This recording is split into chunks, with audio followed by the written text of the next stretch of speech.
Welcome to the Future Christian Podcast, your source for insights and ideas on how to lead your church into the 21st century. At the Future Christian Podcast, we talk to pastors, authors, and other faith leaders for helpful advice and practical wisdom to help you and your community of faith walk boldly into the future.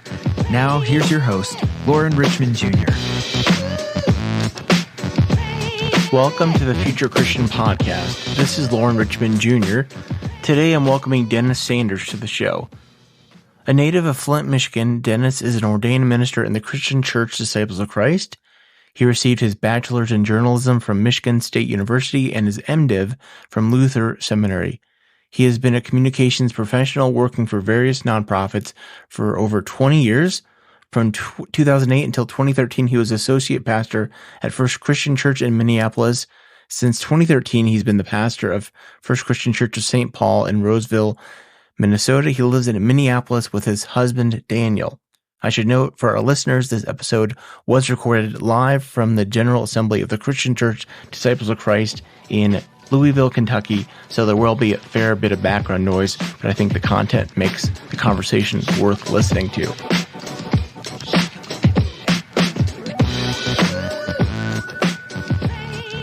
Hey, this is Future Christian Podcast. I'm your host, Loren Richmond Jr., and this is another special episode from the Disciples of Christ, Christian Church Disciples of Christ General Assembly in Louisville, Kentucky.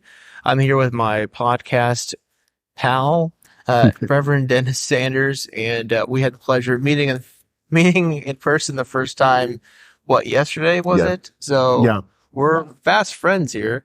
But Dennis, this is day 3, I think, of a General Assembly for the denomination, the Christian Church Disciples of Christ, like I said, Louisville, Kentucky. I figure let's just talk through, what do you think, what's going on? What have you noticed so far? What is the overarching themes you're paying attention to? One of the things, I had an interesting conversation this morning with pastor that I know, actually from Michigan. Okay. And he was it was interesting just kind of talking, and this is kind of reminiscent of another conversation earlier in this General Assembly, just about kind of the state of the denomination, especially in his region. A lot of churches have closed. Yeah. And just kind of wondering about what is the future. Yeah. And I think that that's something, for some reason, that just keeps coming to me and it's not to say that I think our future is dark or that we don't have a future or something. I'm not in that viewpoint, but I'm concerned about that because I see a lot of churches closing, and even where I'm from in Minnesota, we've seen churches close. So I guess the question I'm sometimes left with is what are we doing to kind of help produce sustainable communities, to help congregations that are, kind of holding on the best way they can, and also to plant new communities. And I think then that leads to a kind of a bigger issue that I'm concerned about at times is, do we still think that church, the local congregation matters? I want to get to that. For sure. Let's talk practically, because I know, and I'm not as dialed into the disciples world working in the UMC church. And I know there's some things at works in play in process here about towards the future of the denomination. Can you talk kind of about those and your understanding of that, and how do you think that's meant to kind of help bring about newness, freshness, or nimbleness, perhaps? Well, I think some of the updates to the design, which is basically our bylaws, are probably helpful. I was a little bit concerned because I was worried that they were going to be derailed early on, because there's a lot of talk about that none of this mentions specialized ministries. And knowing a lot of people who I know are in specialized ministries, I totally understand. Sometimes that people don't get that acknowledgement, but that is more of a regional matter. That's not, the matter of the whole church. And when you're dealing with the whole church, one of the things you're dealing with is congregations. So I think that this is trying to hopefully get more congregations involved in the process. Mm-hmm. I think more laity involved. Mm-hmm. And I think that has been actually a bright point I've seen here, is I think I've seen more non-clergy folk here than I have in past years. Yeah. Where it seems to be much more clergy dominant. So what are kind of the big nuts and bolts of that design change? Well, I think some parts of that are things like, it used to be that you had to have churches could send people to General Assembly based on their size. Mm-hmm. And so I think the lowest amount you could have is either like 2 or 3. Okay. And, so that meant that larger churches could send a huge amount of people. Right.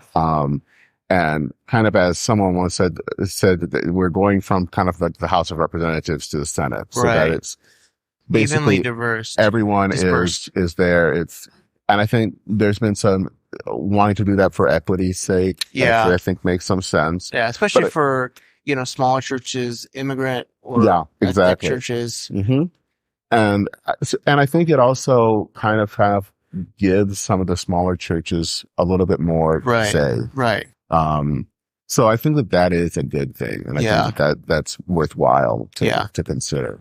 Now, how much conversation has there been around? I know the denomination has been undergoing this narrative project where they're really talking about narrative. How much have you seen of that around the denomination, around this conference?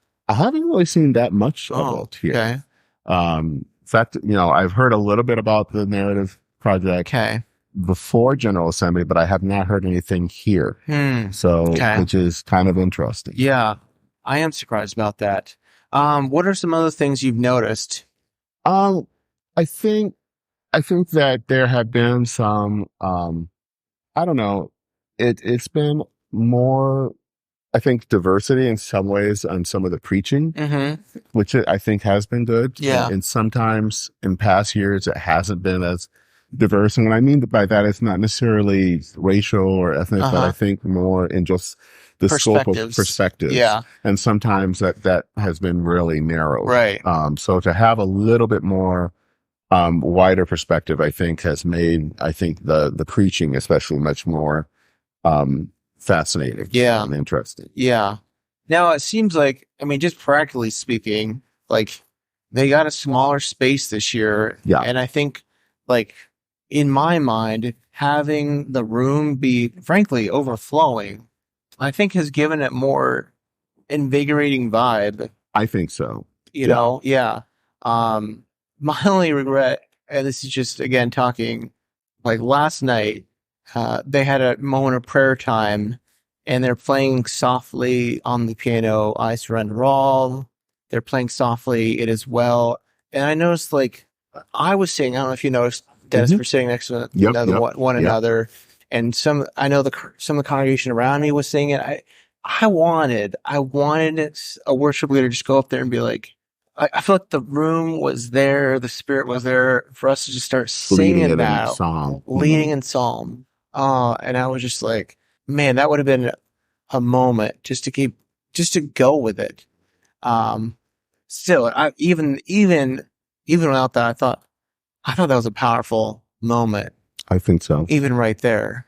Yeah. What else? What have you noticed? Well, I was actually going to ask you a question. Yeah. And last night's worship service was different. Yeah. It actually included more kind of pop songs. Right. That we've all heard growing up high on the radio. Yeah. And so I wanted to get your opinion. What did you think about that? With songs from like Tina Turner. Yeah. And, Beyonce and the singers are incredible. Yeah, I agree. Incredible. They sang The Man in the Mirror. Mm-hmm. Frankly, grew up so conservative and sheltered that I did not listen to these on the radio, but I've only heard them in time. I thought The Man in the Mirror, I thought that tracks. I personally didn't really understand what was the point of, Tina Turner is just simply the best. Other than that's a poppin' song, and the band and the singers did a freaking amazing job. So, I guess I'd say, like, I'm not the only intended audience in the worship space. So, I imagine it resonated with others. Yeah, and I'm kind of taking that in. I don't know. Sure. It's not kind of like, oh my God, I have to walk out. But, right. But it was just kind of wondering. Yeah. Maybe this is just, I kind of admitted to it here. Like, I would love to have just some congregational, heartfelt singing. I know the night before, they did a song in Spanish that I was like, I don't really know these words. I would have loved to hear the rendition in Spanish and then sing it in English. Again, I know I'm not the only intended audience as an English speaker. But I would have loved to just, because I felt the emotion and the power of those words, even the few I could pick out. And in the ones I kind of Googled, like, what does this mean? And I was like, when it was done, I was like, I want to sing that in English. So that was my thought. Yeah. But I think, to answer kind of your question about what else have I kind of picked up? Yeah. Is I think that there are, I still think that there is still a lot of good in this denomination. I will say that at times I get frustrated and concerned because I think we're not as large as we once were. Right. And so I wonder, how do we renew ourselves? How do we, and how do we, I think in talking with some people, how do we welcome people who may not always have the same opinions on things? And so, and I don't know how do we figure that one out? I mean, and I don't know. This is what's coming to mind for me. And again, putting this in context, so listeners don't care about this, but this is reality. I could not get to sleep last night to save my life. I know our new church ministry was hosting a live prayer session that I want to go to, but I didn't wake up till it already happened just because of my sleep issues. And I think, like, I know I told you this yesterday, Dennis, when I was sitting next to you, like during this prayer time, like, I was praying for you and your ministry and for our collective ministry here as a whole. I was praying for revival. I shared with you yesterday at lunch, like, this prayer thing is kind of new for me. And I shouldn't say new. It's been renewed, maybe the better way to say it. Been renewed in my spirit.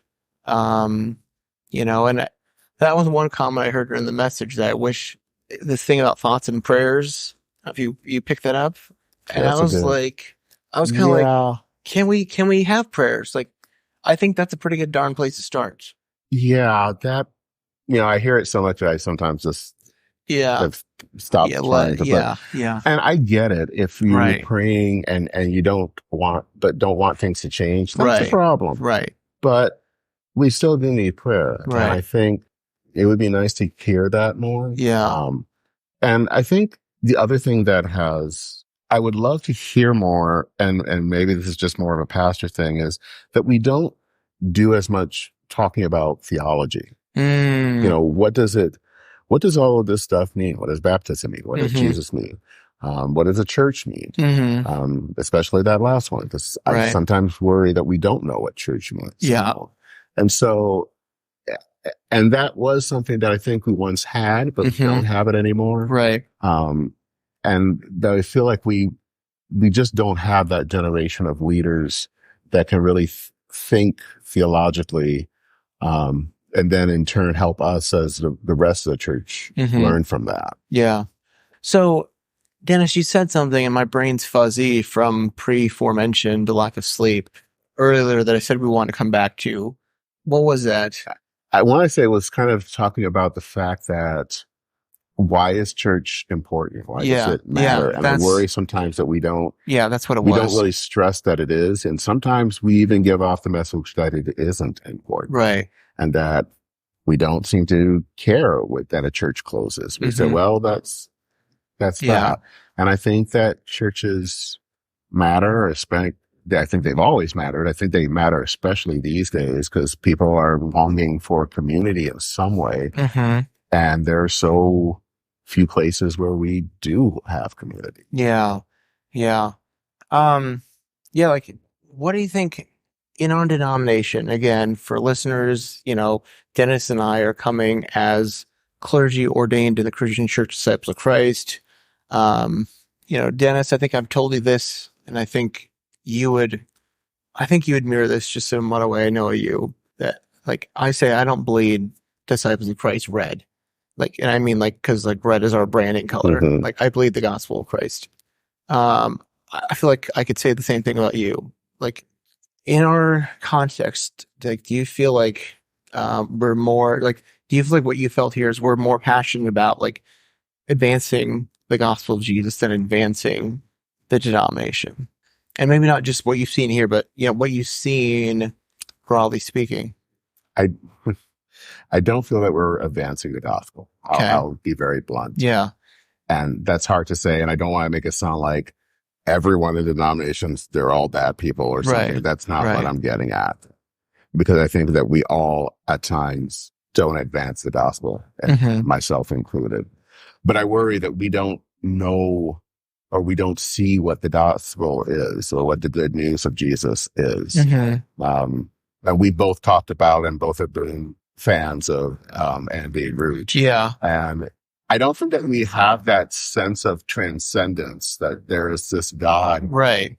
out there that's bigger than us, that is beyond us, and that is willing to work in ways that are outside of our reality. And so we don't have that. And so I think what sometimes is left is then kind of, in this case, in our situation, the language of politics. Yeah. And so that's kind of where we get stuck. Yeah. But then the danger of that is that if our church is just left with that, and people can get what they can get by watching MSNBC, Right. they don't need to go to church. They don't need to get up on a Sunday morning Yeah. to come to a church.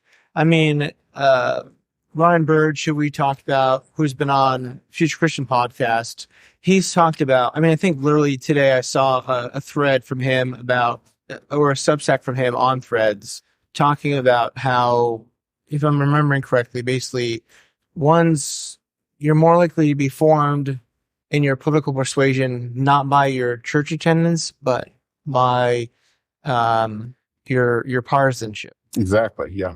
And obviously, to some sense, that makes sense. And I guess I saw a similar statistic related to this, and it kind of speaks to our societal polarization, that one's thoughts about gun control is more likely to be shaped by your political persuasion rather than actually owning a gun, which is kind of shocking, frankly.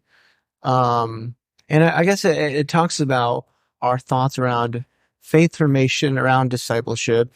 I mean, maybe this is too big a question here. I don't know, Dennis. Like, what do you think is discipleship, is faith formation in the mainline church? Like, what do you think it is? What do you think it should be? What I think it is right now is really politics. We kind of make Jesus into the great community organizer. Right. Right. And again, I'm probably going to get pilloried for this. This is Dennis Sanders. Dennis Sanders. But what does it, and I think being discipled doesn't mean that politics doesn't fit in there. I think it does. Yeah.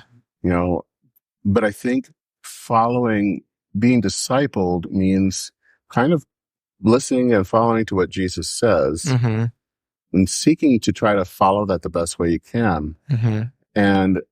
But also knowing that is going to be the hard road and going to be a tough road. And for that, you need community that can help guide you and can be with you when you fall short, because you are. Right. We all are.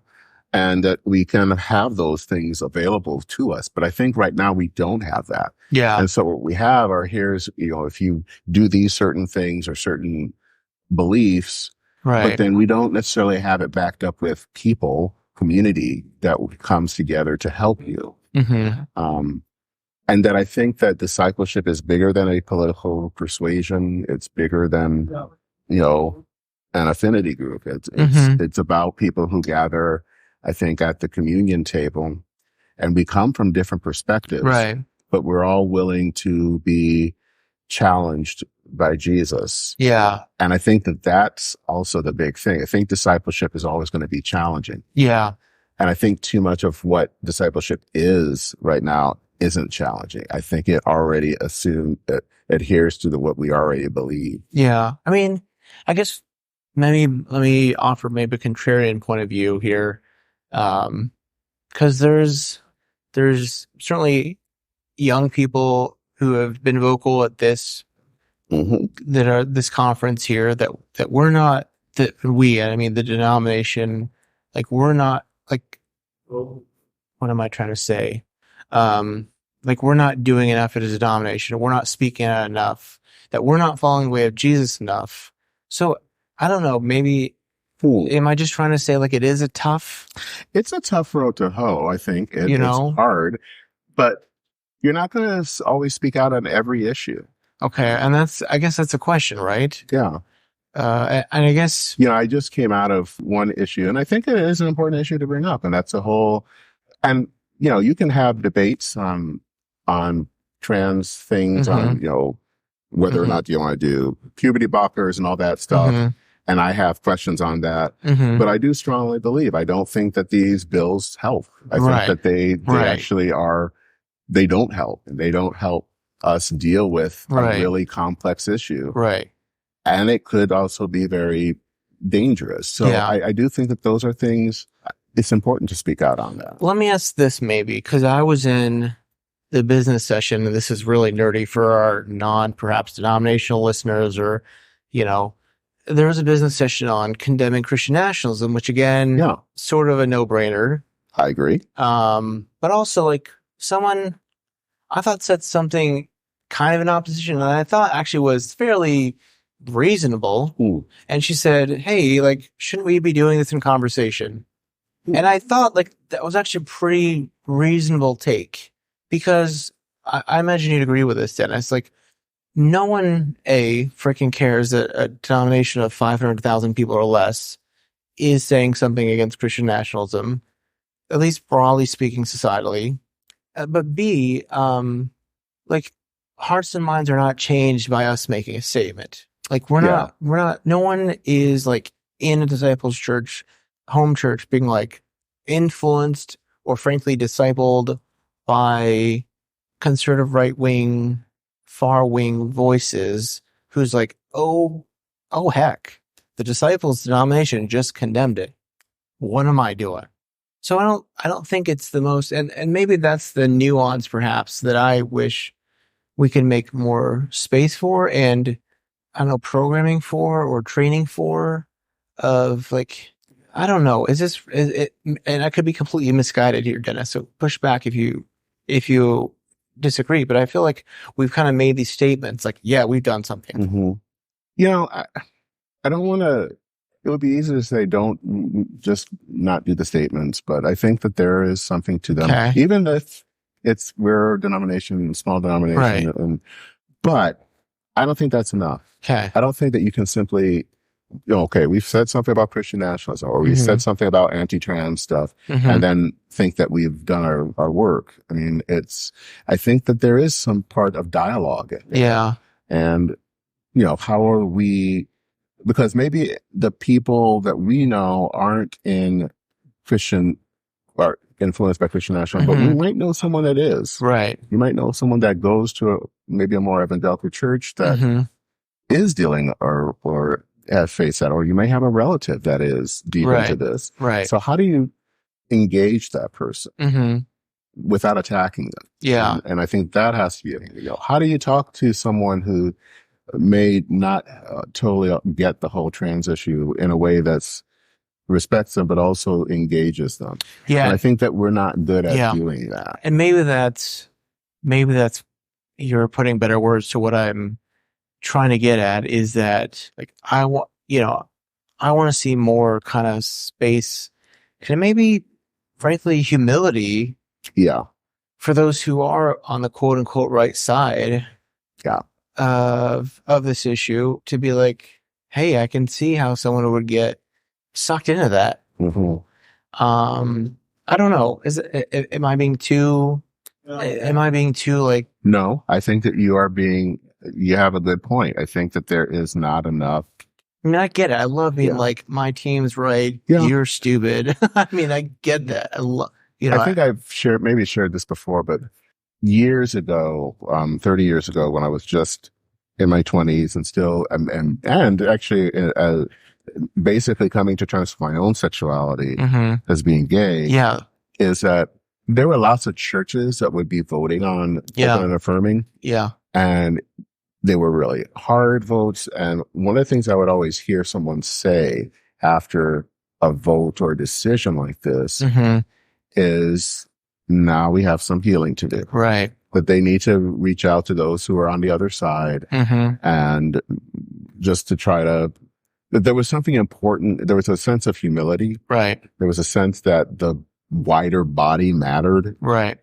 That I don't hear anymore. Yeah. That has been replaced, I think, with a lot more, I don't know, maybe less humility, more, I don't know if it's arrogance, but it's not. Yeah. Not the same spirit. I mean, it speaks to like the culture of milieu we're in, of the individual is like is the preeminent kind of value. And it's like this, I have to be individually myself more than I have to be to the community. Exactly. And the obvious implication for that is church is not going to work. Like we can't be a community together. So yeah, I mean, that's a challenge. That's a challenge there. Yeah, it is. It is. So, I mean, let's talk positive here. Like, I kind of talked about like the worship service really jived me. Seeing people engaged has jived me. Like, what pumps you up that you're going to take home to your congregation from this? I think that there are people who are there to support me and my ministry. I think I've always enjoyed going to the workshops. Yeah. Just because I think they are there to help provide some practical knowledge in some ways, but to know that there are things there to support you, that sometimes it's easy to forget that that's out there. Yeah. Oh, you know what? And I'm sorry for our listeners for going back to this, but I was just remembering, Dennis, that story you shared about the healing. Are you willing to share you wrote a Substack about this, and you had another personal story you shared. Yep. Can you share that story? I will. Definitely. Yeah, definitely. That story, happened 30 years ago in the basement of a Baptist church in Washington, D.C. And it was, this church, it's actually a well-known church, especially in Baptist circles, was going to hire, associate minister to staff. And the associate minister was someone who, she had long been an advocate for LGBTQ people. Very dear woman, and and the church itself at this point was made up of both kind of, I would say, more liberal Baptists, but more evangelicals. And there was some concern, of course. Right. And I remember in the meeting that was there to kind of decide whether they would call her yet, one of the people who was, a person stood up, and it was another woman. And this woman was from a family, that very kind of evangelical family. Yeah. And you probably would have expected her to, what she was going to say. Right. But this woman was friends with who was going to be the associate pastor. They had been friends, even though they did not see eye to eye. Yeah. And so she was going to vote in favor of calling her to be an associate pastor, even though they disagreed on this issue. Yeah. They were friends. Yeah. And that was what I think bound them together and allowed her to be able to say, it was relationship. Yeah. But I don't think we have those relationships anymore. Now, if I can push further, Dennis, I'm thinking of another story too you shared about an older gentleman coming to you. Are you willing to share that story? That one was about 20 years ago, and I was in seminary and at the intern at a disciple church in the Twin Cities. And there was an elderly man there. He's probably at that point pushing 80. Yeah. And there was something that there was a voting on that concerned me. Yeah. And he was the only one that voted no. And he wanted to talk to me in private. And he talked to me, and had said that he was really struggling because he knew that, again, that I was gay. And he really prayed about it and prayed, and he just couldn't get to the point where he could agree. Yeah. And he said this with tears forming in his eyes. And That's he powerful, was I think. quite sad about all of this. And I think today people may have not taken that or been dismissive about it, but I think it meant something to me. Yeah. It didn't immediately, but I think over a few days or so it did, because he really took this seriously. He didn't just back it on. He just didn't just believe what he believed, and he really wanted to bring this before God, and he just couldn't get to that point. Yeah. And that he felt it was important enough that he wanted me to know why he voted no. Yeah. Again, it was about a relationship. Yeah. And I always respected that from him. I mean, I think what strikes me about those stories is a relationship, and this, in your first story, this idea that a singular issue or a couple maybe issues aren't deal breakers or aren't tests of fellowship. And I feel like we're in a cultural context where single issues or couple issues can be tests of fellowship, to use a churchy word. The other thing that strikes me about your story with the older gentleman is his kind of humility. And I wonder, I don't know, frankly, if I would have that humility, and compassion and love to go to someone who I disagree with it. First of all, to have the spiritual commitment to say, I'm going to pray about this, honestly pray about this for, I don't know what he committed, but it sounds like he committed some time and prayer to this.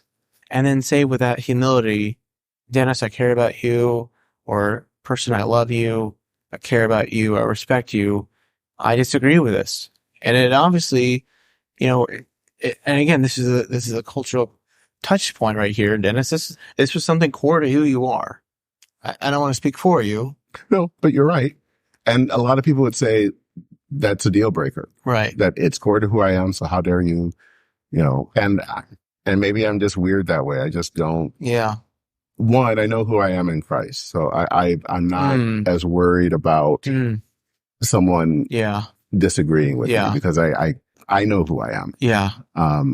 But also, it's important for me that person learn from me. Yeah. And how are they going to learn if I don't give them the space to kind of wrestle with learning and change comes in relationship. Yeah. Well, let's do this. Do you have any questions for me? Since we're going to kind of tag team this, I think you're going to release this on your show. I want to dominate the conversation completely. Well, I guess maybe a couple quick questions is, where do you see the denomination? Where do you see a future in it for you? I mean, that's a great question. A couple of great questions. I mean, I think where I see the denomination is, I was just looking at the statistics. We have our statistical thingamajig called Alex, which is like the denominational statistics. I mean, some things are frankly pretty shocking, like the median. Now this is, mind you, 21, so COVID statistics. So put an asterisk by that. But 20 or 22, I think it was. The median attendance is 40 people. Yep. So that's interesting, concerning. Another thing that really caught me is we nearly have in our denomination equal amounts retired clergy as we have active congregational clergy. Now, I didn't see data on the average age of clergy, but I'm guessing if that is so close, it tells you we have, broadly speaking, an older clergy base. So, I mean, I think those numbers are concerning. I wonder, frankly, that's why I'm grateful to see this conversation around narrative. Like, can we, as a group together, come up with a compelling narrative about not just why the disciples matter? Because as we talked about earlier, I'm not like a dyed-in-the-wool, like, we gotta be the red chalice type thing. But why does what we're trying to proclaim matter? So I think if we can figure out why what we're proclaiming matters, again, I'm going to go back to the gospel. the message of why following Jesus, like, because I believe, like, following the way of Jesus, if we're really following the way of Jesus, like, these other things are going to fall into place, or they're going to start to, not maybe immediately, but they're going to come around, I believe. I could be wrong about that. That's what I believe right now. So that would be my hope. And I'm hopeful, like, this narrative project, we can come to start getting, at least maybe within ourselves as members of these churches, like, the importance of telling our story, telling why the story of Jesus matters, telling why the way of following Jesus matters. And that can lead to some regrowth and rekindling and revitalization. I mean, for myself, I was just having, I'm not sure how this will play out for our listeners here, but I just recorded an interview with another pastor here talking about new church, you know, and in part of that conversation, I talked about bivocationality, kind of my context. And I think, you know, I think I've come to terms with I'm not going to have, I mean, I don't want to speak for certain, but I doubt I'm going to have another 20-year full-time career in the denomination. Now, I'd love to, frankly, but just for me, I don't think that's going to happen. So I'm hopeful. My passion is church. I was just having a conversation late last night with a pastor, and he said something like, you know, the calling is sort of like you want to do something else, but you can't. And that's kind of where I'm stuck. So, I mean, I hope to find ways to serve. I'd love if it can be within this denomination. But if it's not, it's not. And, yeah, that's what I'm thinking right now anyway. Okay. All right. Anything else? Anything else for us? That's it. Well, we both went to the Louisville Slugger Museum. I'll give a shout out for the Louisville Chamber of Commerce, I guess. And the Louisville Slugger Museum is pretty fun. It is. Pretty fun. I have a bat. Couple bats that I got. So, Louisville Slugger Museum, check it out if you make your way to Louisville. But yeah, that's a wrap for us today. So again, Dennis, let's do this. I always do this. Let me leave you with a word of peace. So may God's peace be with you. And also with you, Loren. Also with you. Thanks for joining us on the Future Christian Podcast. To learn more about Loren or the podcast, visit future-christian.com. One more thing before you go. Do us a favor and subscribe to the podcast. And if you're feeling especially generous, leave a review. It really helps us get the word out to more people about the podcast. The Future Christian Podcast is a production of Torn Curtain Arts and Resonate Media. Our episodes were mixed by Danny Burton, and the production support is provided by Paul Romig-Levitt. Thanks, and go in peace.